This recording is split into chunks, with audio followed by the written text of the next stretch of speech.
breve introducción a la temática que él abordará en su ponencia. El doctor Jorge Hernández Martínez es licenciado y maestro en Pedagogía por la Universidad Nacional Autónoma de México. Cuenta con un diplomado o con varios diplomados de especialización, entre ellos innovaciones educativas, por la Coordinación de Universidad Abierta, Innovación Educativa y Educación a Distancia, por el UAIED de la UNAM, Filosofía de la Educación en América Latina, por el Centro de Investigaciones sobre América Latina y el Caribe, CIAL-UNAM.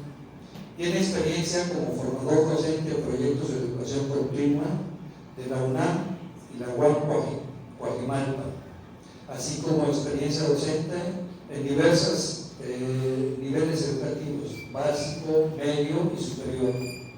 Es miembro del Comité Académico de la Red Pedagógica Contemporánea y miembro del Seminario Permanente Historia de las Ideas del Centro de Investigaciones sobre América Latina y el Caribe. Actualmente es doctorante en Pedagogía en el área de Filosofía de la Educación por la Universidad Nacional Autónoma de México. Sus líneas de trabajo son la filosofía de la educación, la formación pedagógica y la teoría pedagógica. Deseo retomar algunos de los postulados del maestro Jorge Hernández Martínez, quien dedica sus profundas reflexiones a todas aquellas personas que en su práctica educativa cotidiana rompen con el status quo de nuestra época a partir de un pensamiento crítico y contraste.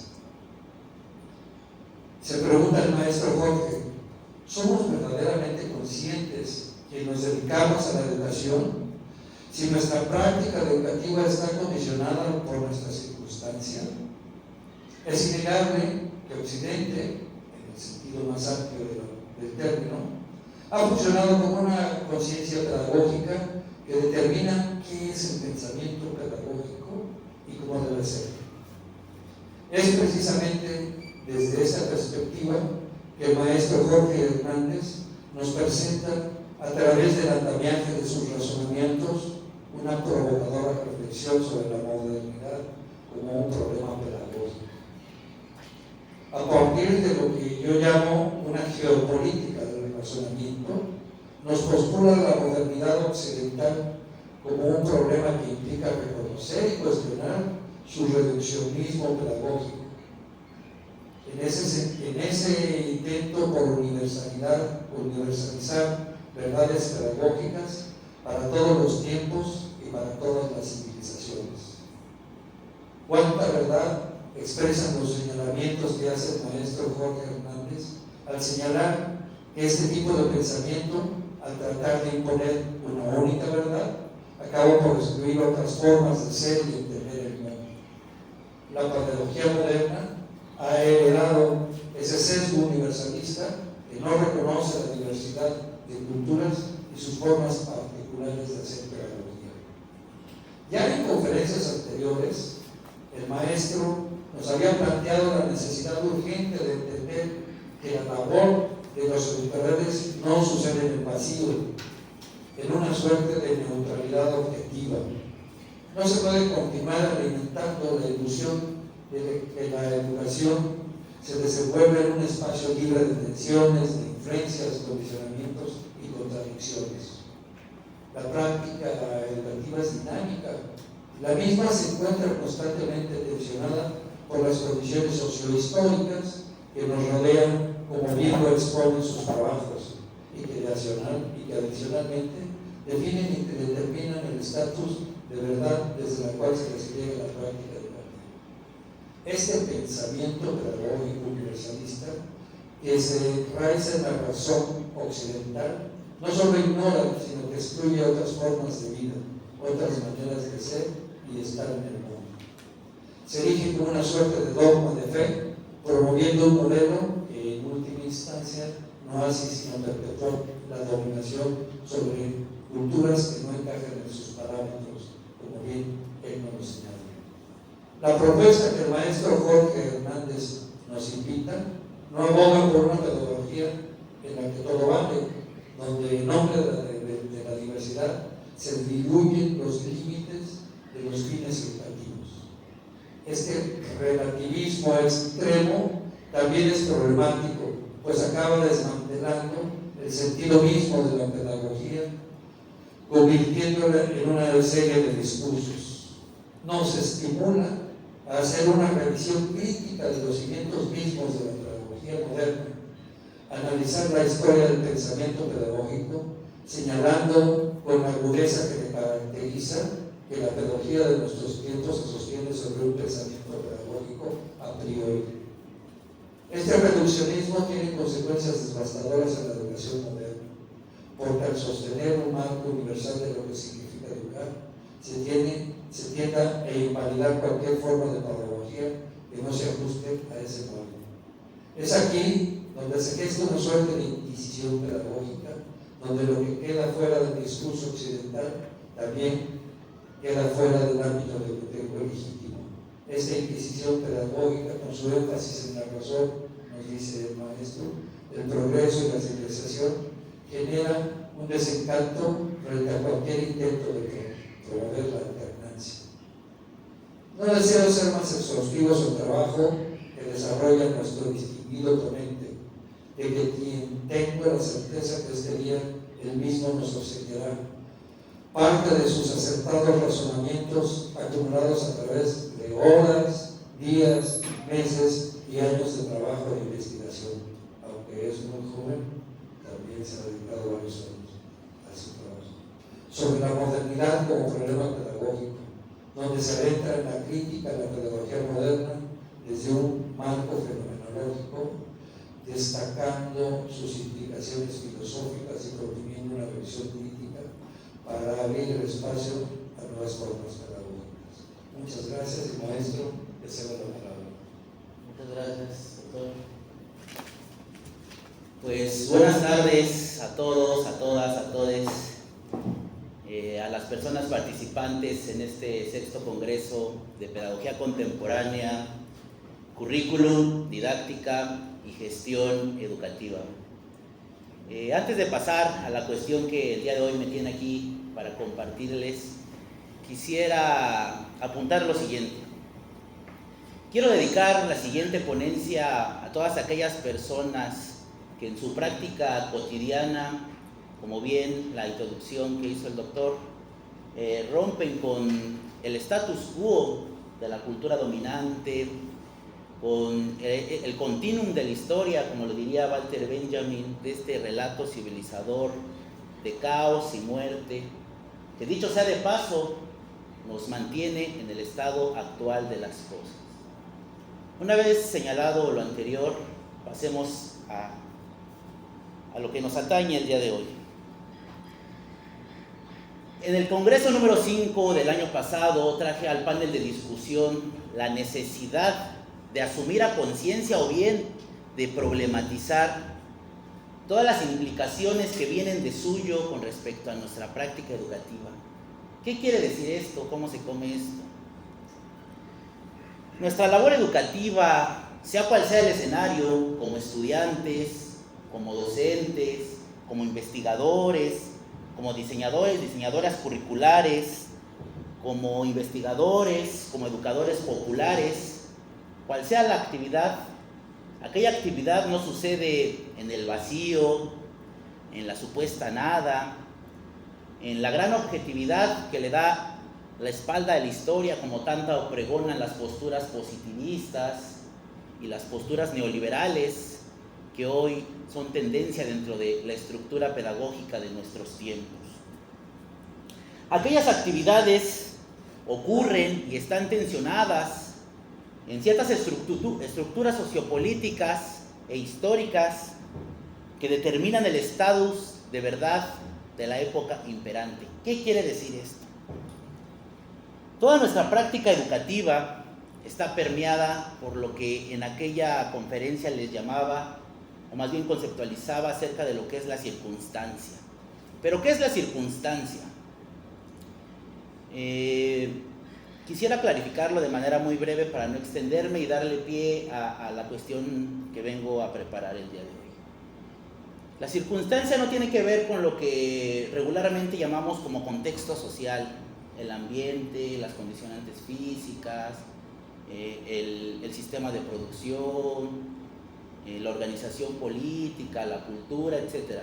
Sino que aquella construcción cultural está ceñida a lo que nosotros en filosofía llamamos como estructura metafísica, estructura de verdad.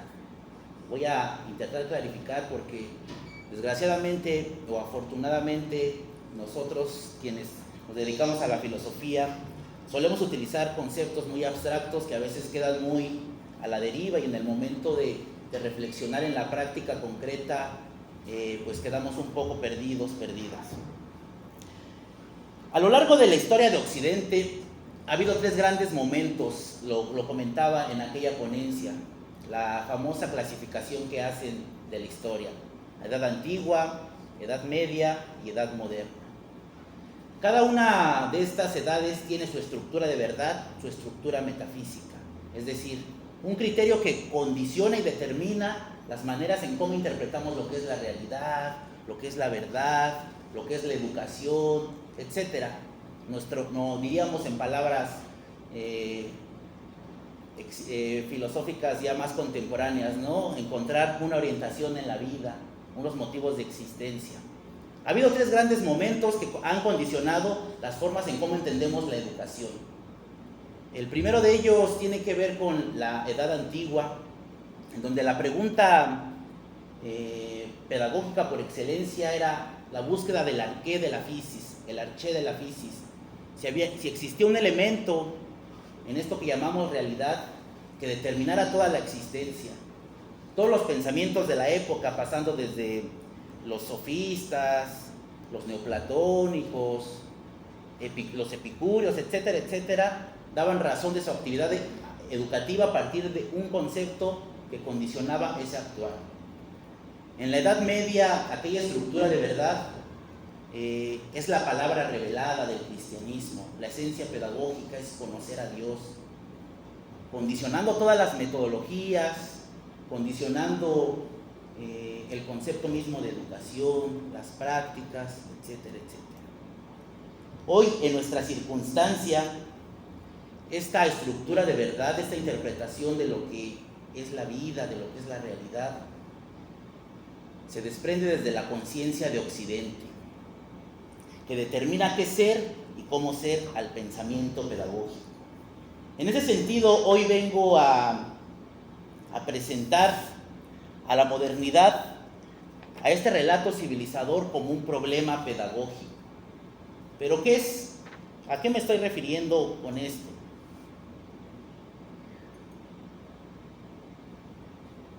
Postular a la modernidad occidental como un problema pedagógico supone dar razones de su reduccionismo, es decir, de su carácter universal y universalista, ya que yo asumo o parto de la premisa de que todo pensamiento pedagógico, se adjetive como se adjetive, si éste tiene en su conciencia unas pretensiones de universalidad, recaerá o asumirá necesariamente la forma de la exclusión y el dogma sobre otras formas culturales de asumir la existencia.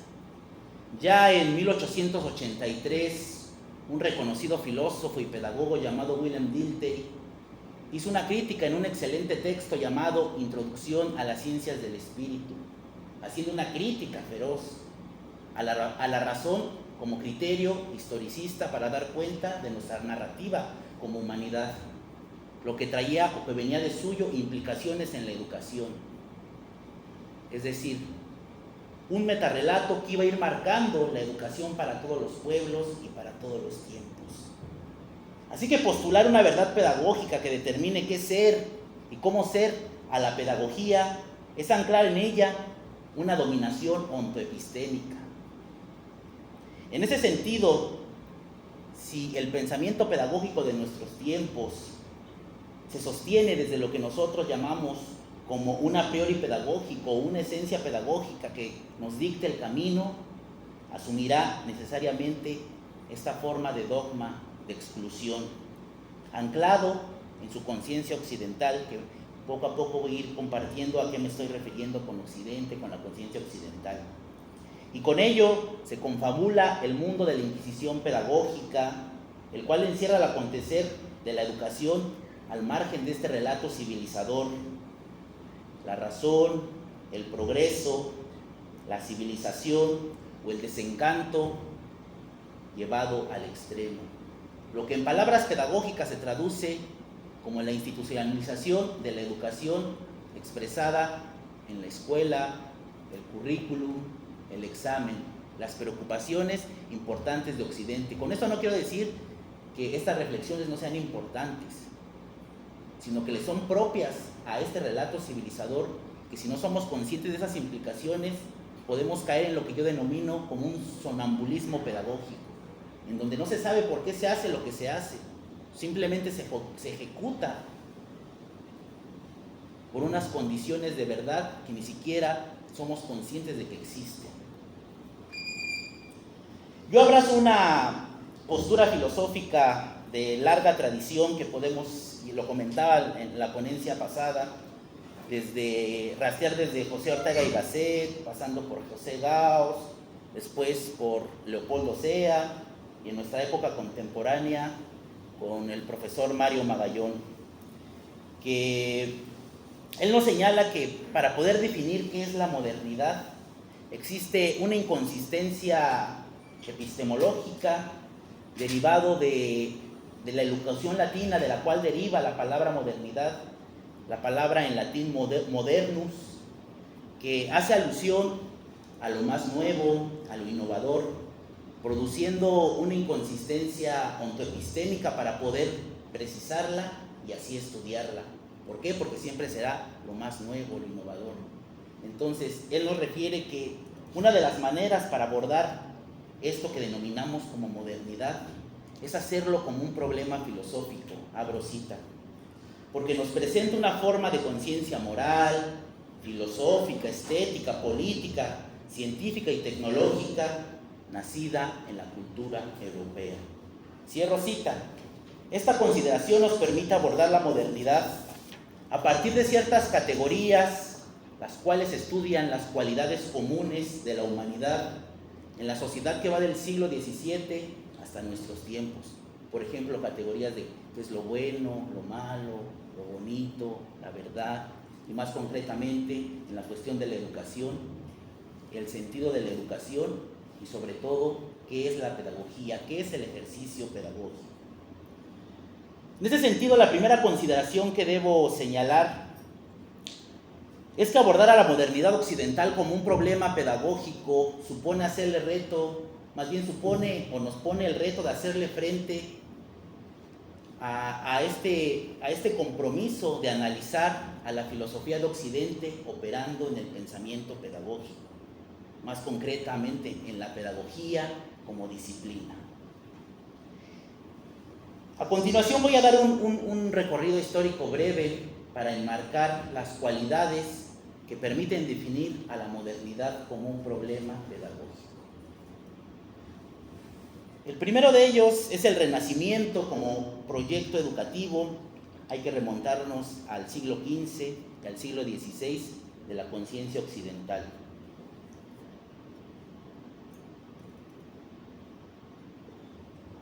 La tarea colosal de ascender al hombre como categoría filosófica, como centro del mundo, tiene su epicentro más remoto en ese periodo llamado como Renacimiento. Allí comienza a producirse una renovación pedagógica con respecto al porvenir de nuestras sociedades, principalmente en los países epicentros de aquella geopolítica. Estoy hablando de Italia, Francia, España, en donde los pedagogos renacentistas como Vittorio de Faltre, Juan Luis Vives, François Rabelais o Erasmo de Rotterdam vuelven a la lectura de los pedagogos clásicos de la cultura grecorromana, Aristóteles, Platón,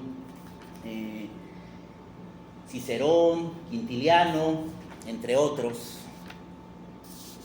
Este volver al pasado representa para estos pedagogos renacentistas preguntarse por el hombre como categoría filosófica, por sus posibilidades y por su esencia, es decir, estábamos vivenciando pedagógicamente hablando la transición de la estructura de verdad de la Edad Media, en donde la esencia de qué es la educación y la actividad pedagógica estaba dada por la verdad revelada, por el cristianismo.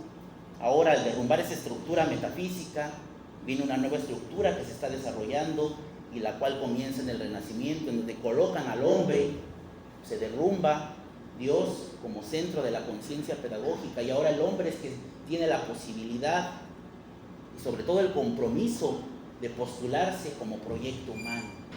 Por eso el eslogan del humanismo, del Renacimiento, es el humanismo, la famosa humanitas, que es la traducción de la palabra paideia, tan famosa dentro del gremio pedagógico.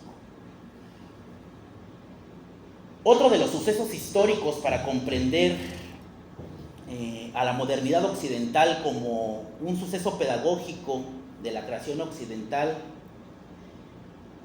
es adentrarnos en el proceso de colonización, en la expansión de la conciencia occidental hacia el siglo XVI, en donde entre siglo XV y siglo XVII la geopolítica se está moviendo, el ejercicio del poder está disputándose entre aquellas potencias. Particularmente Europa busca nuevas rutas comerciales, necesitaba directamente, como sabemos, acceder hacia Asia para poder reducir lo que hoy en palabras económicas son reducir costos y tiempos. Reitero, la geopolítica se estaba transformando. Con la caída de Constantinopla en 1453, el ejercicio del poder ya no le pertenece más al clero, sino empiezan a construirse las instituciones públicas. Así, el Imperio Otomano se posiciona firmemente. Las rutas tradicionales hacia Asia se vuelven más difíciles, más costosas, lo que llevó a los europeos, principalmente a las coronas iberias, a buscar nuevas rutas, tal cual como lo hizo en 1492 el famosísimo Cristóbal Colón. Dicho suceso es el inicio de la colonización, es el inicio del proceso de exterminio por medio de la evangelización, allí en donde el pensamiento pedagógico moderno trajo consigo su conciencia, sus métodos, sus contenidos, sus instituciones, sus maestros, en fin, su verdad pedagógica. Es la afirmación del proyecto de la modernidad occidental, es la expansión de las conciencias hacia otras geografías, hacia otras culturas, hacia otros pueblos. Es la llamada civilización de aquellos pueblos que eran considerados como bárbaros. El primer gran debate pedagógico acerca de la modernidad se da en Valladolid entre Fray Bartolomé de las Casas y Juan Ginés de Sepúlveda, preguntándose acerca de la esencia, o más bien del estatus ontológico de la humanidad, de los aborígenes que nacieron en Abya Yala. En estos pueblos se preguntaban si eran humanos o si no eran humanos, qué tipo de seres eran, si necesitaban ser educados, es más, si podían ser educados. Es un suceso que debemos tener en cuenta, ya que la conciencia occidental de lo que es la realidad, lo que es la educación, en general la vida toda, se sobrepone sobre las conciencias aquí en Abya Yala. Porque, si se me permite el término, que habría que tener un debate semiológico y lingüístico acerca de que si en los pueblos de Abya Yala había pensamiento pedagógico, yo digo que sí. Ejemplos hay muchísimos, desde los pueblos mapuches, los pueblos del Tahuantinsuyo, los mayas, los nahuas, en fin, todos tenían sus idealidades pedagógicas. En la ponencia pasada hablé de la famosa Tlacahuapalitzli de los nahuas, que es el arte de formar rostros y corazones. Otro de los sucesos cumbres para poder precisar lo que es la modernidad como un problema pedagógico es lo que sucedió en siglo XVII. La filosofía allí, la denominada hoy filosofía moderna, emergió con una revolución intelectual, más bien rompiendo y derrumbando con las estructuras del pensamiento medieval. La verdad ya no era la verdad revelada del cristianismo, en donde educar era acercarse a Dios, y para ello era importante el conocer, porque todas las teologías, y desde San Agustín hasta Santo Tomás, precisan esta parte de que Dios estaba en todas partes. Entonces, en esa transición empiezan a decir, ¿y entonces cuál es la verdad? ¿Cómo accedemos a la verdad?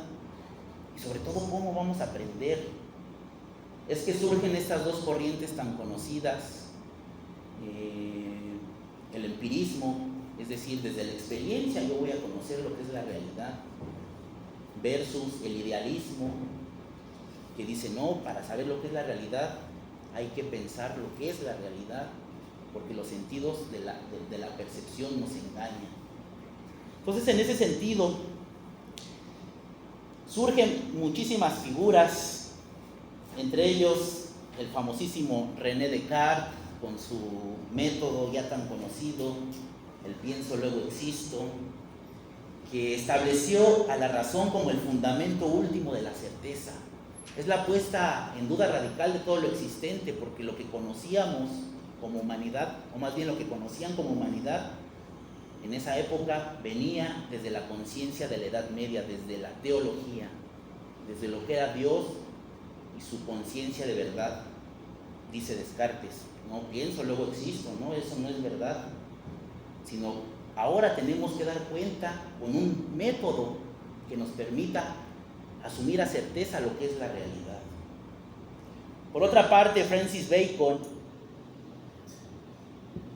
él siguió promoviendo los estudios empíricos, el método científico, como esenciales para acceder a la realidad, al conocimiento, pero sobre todo él le brindó una de las características que le son propias a este pensamiento pedagógico moderno, que es casi imperceptible, es el dominio de la famosa naturaleza. Ya en el Renacimiento la humanidad tuvo la osadía de posicionarse como centro del mundo y decir, voy a interpretar lo que es la realidad. Pero no solo eso, sino para poder interpretar lo que es la realidad, Francis Bacon dice, tenemos que dominar la naturaleza. Entonces, esta filosofía trajo muchos debates acerca de, pues ahora cómo aprendemos, si ya no solo es meditación y conciencia de lo que es Dios, repetición, castigo, todo lo que se hacía en los monasterios, en las teologías educativas, de todas las corrientes, desde los franciscanos, jesuitas, no sé, todas las que existían. Entonces surge un movimiento pedagógico que casi no es estudiado por el gremio, el llamado realismo pedagógico, que es el movimiento precursor de lo que hoy se llama como didáctica, que básicamente parte de la premisa que es necesario asumir el control, la administración sobre el proceso de enseñanza-aprendizaje. Más concretamente, sistematizar todas estas derivaciones filosóficas ya en métodos concretos. Ok, después de todas esas reflexiones, decían, pues, ¿cómo le vamos a hacer en el aquí y ahora? Surgen figuras relevantes como Wolfgang Reich, Juan Emus Comenio, que es muy conocido en el gremio pedagógico, o el también famoso John Locke y la tabula rasa. Pero debido a que Comenio es el rockstar de la didáctica, el padre de la didáctica, voy a hacer uso de su concepción para dar cuenta de una de las características que le son propias al pensamiento pedagógico moderno. El legado que Comenio dejó con el pensamiento pedagógico moderno es enorme. Aquel se manifiesta en su revolucionaria concepción de la educación como un proceso universal que tenía que ser sistematizado, y para ello lo expresa en dos grandes de sus obras, la ya tan conocida Didáctica Magna y la no conocida Pampedia. Allí Comenio defiende entre muchos de sus posicionamientos, pero el trascendental, es que la educación debería ser accesible para todos y para todas. Esto para nosotros en la época actual es como de, pues es algo cotidiano, ¿no? Pero para aquella época era un escándalo, era algo impensable pedagógicamente hablando. Porque hay que recordar que estamos hablando del siglo XVI. Y además, esta educación no tenía que tener una distinción de clase social, otro escándalo para la época. Y propuso que un enfoque educativo comenzara a sistematizarse desde la más tierna infancia hasta el último día de nuestros tiempos. Fue la gran revolución de Comenio, enseñar todo a todos y hasta el último momento.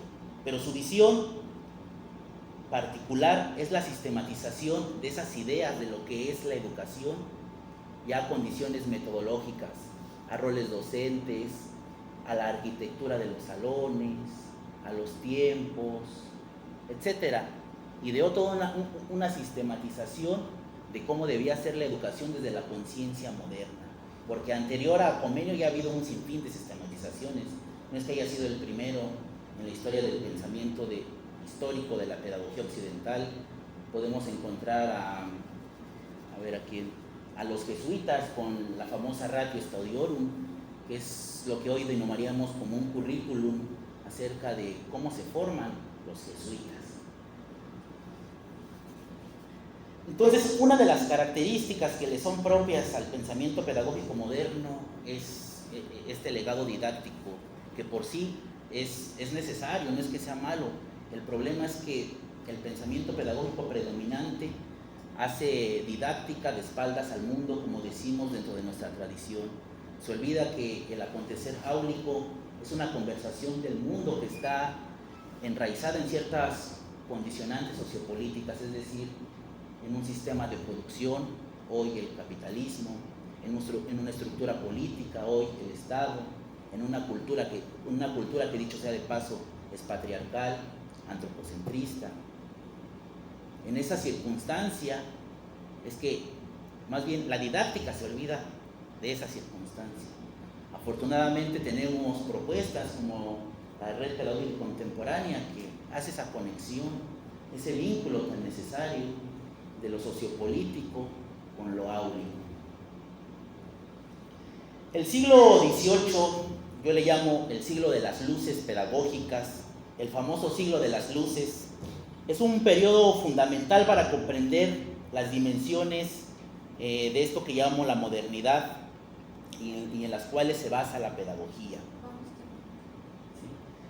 Esto es el progreso y la civilización como expresión de la razón, es la afirmación del método, es decir, la pedagogía, al ser parte de la estructura del siglo XVIII, requería elevarse a un estatus de ciencia. Aún no era una ciencia. Los pedagogos ilustrados se trazaron ese gran objetivo, elevar un estatus de ciencia a la pedagogía, brindarle autonomía, darle un objeto, un episteme, un proceder, para poder desarrollar así métodos, planes y programas, todo lo que ustedes me digan. Quizás el ejemplo más claro y contundente de esto fue el que desarrolló Immanuel Kant en su texto formidable que se llama Pädagogik, que dicho sea de paso son las notas de la cátedra que daba en la Universidad de Königsberg. Allí Kant nos precisa la siguiente consideración. Abro cita: el arte de la educación o pedagogía tiene que llegar a ser, por tanto, juicioso, si es que ha de desarrollar a la naturaleza humana de tal manera que alcance su destino. ¿Qué quiso decir con esta frase Kant? Precisaba que la pedagogía o el ejercicio pedagógico tenía que dar o desarrollar juicios sintéticos, es decir, una interpretación de lo que es la realidad y posteriormente un método. Por tanto, la pedagogía tenía que volverse una ciencia, un estudio riguroso, sistemático. De lo contrario, pues no se esperaba nada de ella. Ya como me queda poco tiempo, me faltó muchísimo por abordar. digamos, el reto que puso Kant y los pedagogos renacentistas en siglo XVIII, lo cumplió un pedagogo que es muy conocido, que se llama Friedrich Herbart, que de hecho es neokantiano, es su alumno.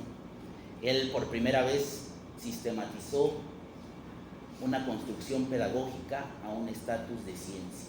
Pero aquí el concepto de ciencia aún no es el que asumimos hoy en el siglo XXI, que deviene de una condición meramente positivista de Augusto Comte, sino que viene con una estructura más del pensamiento griego clásico, propiamente de lo que es el idealismo. ¿Cuánto tiempo tengo? ¿Ya?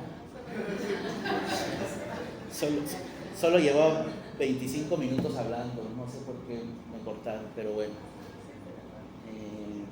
Para cerrar, me faltó muchísimo. Pero a lo que quiero llegar es que hoy lo que se llama pedagogía, lo que se llama educación, el acontecer de aquel, tiene sus bases en la conciencia de verdad de Occidente, en la interpretación de lo que es la realidad. Voy a poner un ejemplo muy claro para que removamos nuestras estructuras metafísicas. Para la conciencia occidental solo se aprende a partir de la reflexión, de la experiencia, de las ideas, es decir, de este mundo que llamamos como materialidad. Pero por ejemplo, para muchos pueblos de la Vía Yala, un espacio de aprendizaje es el mundo onírico, el mundo de los sueños, en donde tiene que ver no solo con un espacio, sino como una conciencia de lo que es la realidad. Por ejemplo, para Platón, la realidad no solamente era este mundo que le llamaba el mundo material, ¿no? Sino que existía una realidad que iba más allá de lo que vivimos, el famoso mundo de las ideas. Esa concepción, desafortunadamente por condiciones históricas, como bien nos decían en la ponencia pasada, ganó la concepción aristotélica, que es por eso esta concepción de la vida y la muerte, de la vejez, para Platón obviamente era el epicentro cumbre para posteriormente transitar al mundo de las ideas, en donde ese aprendizaje tenía que volverse valioso. Entonces, reitero, ya para finalizar, la cuestión es, ¿desde dónde estamos practicando la pedagogía? ¿Desde dónde la estamos pensando? Si somos un eco pedagógico de Occidente, ¿quiénes somos? ¿Hacia dónde nos dirigimos? Vaya, y me parece que es importante como un problema contemporáneo el asumir una conciencia pedagógica de todas las implicaciones que vienen de suyo con respecto a esa tarea tan formidable de educar. Muchas gracias.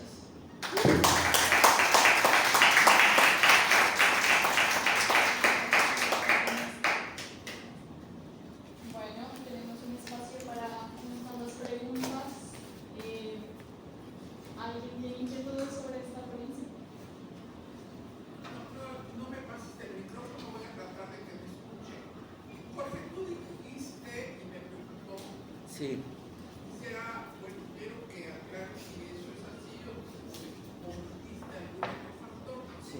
Dices que la colonización se hizo a través de la evangelización, como si no hubiera habido genocidio.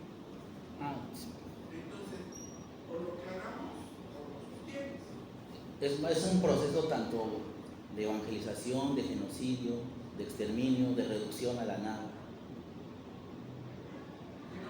Sí, me refiero, por eso hablaba que este relato civilizador que nos tiene el estado actual de las cosas es de caos y muerte, a eso me refería. Sí. ¿Hay alguna otra pregunta?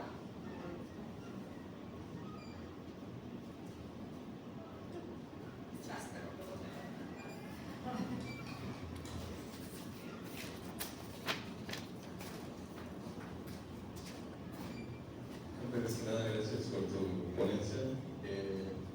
Quería preguntarte si crees humanismo, dado que hay corrientes actuales políticas que pugnan por ello, o es una pérdida ya, como en el sentido de que termina replicando las lógicas de dominancia que has mencionado?